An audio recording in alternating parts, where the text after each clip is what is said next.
Septembre 2024, activation du pouvoir divin du grand monarque.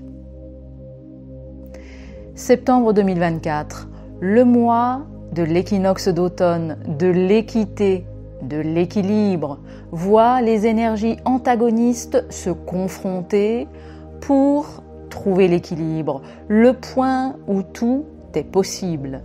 Il porte en lui aussi la fête de Saint-Michel avec son épée tranchante de la justice divine.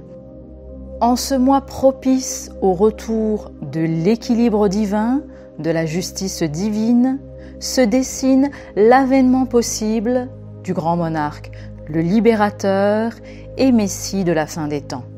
Cette période propice vient conclure un long cheminement du grand monarque lui-même, un long cheminement des Français aussi et de l'humanité pour retrouver la paix, pour retrouver son équilibre par la justice divine.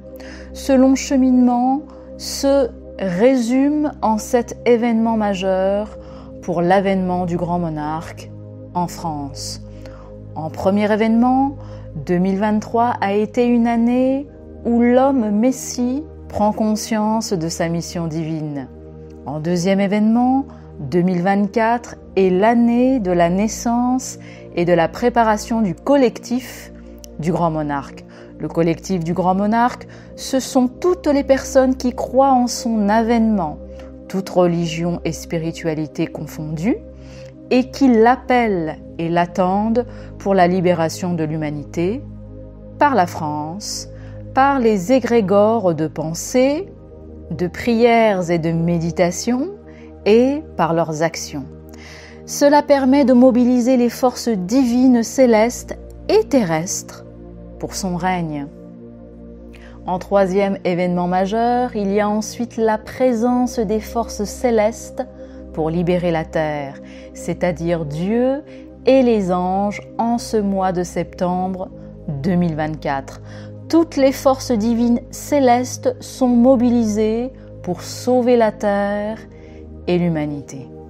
Et tout cela afin que l'homme messie reçoive le pouvoir divin nécessaire dès ce mois de septembre 2024 pour l'accomplissement de sa mission, qui est le quatrième événement, pour enfin libérer l'humanité des forces de ténèbres destructrices dès ce mois d'octobre 2024.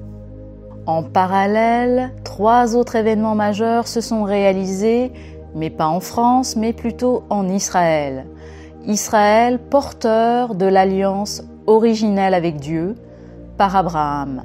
Le 5e événement est ainsi la création de l'État d'Israël en 1948, sans jugement ni prise de parti, qui est le signe de retour du peuple hébreu en terre historique.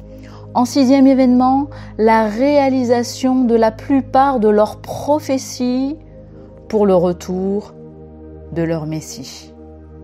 Et le 7e et dernier événement est la reconnaissance des religieux et intellectuels israéliens, hébreux, de la présence de leur Messie en France.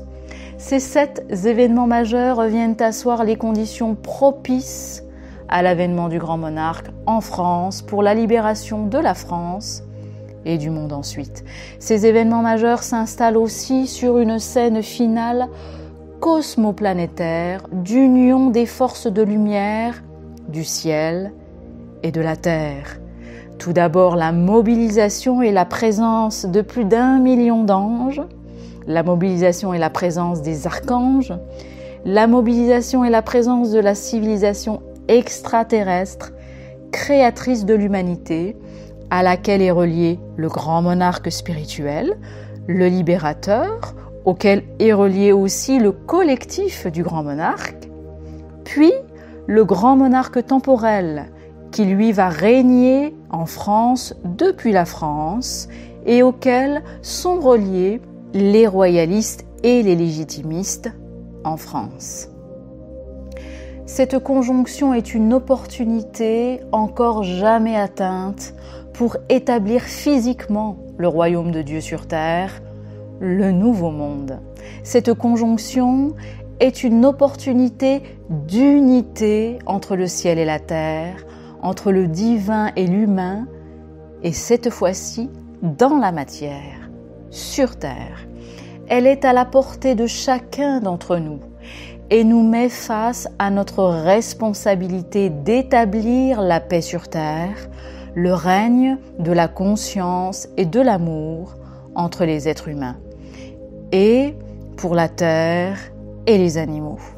La victoire est le seul fruit de la patience, de la persévérance pour trouver la force de réaliser la paix et l'unité sur terre. Alors prions, méditons et unissons nos forces en ce mois de septembre 2024 et c'est maintenant.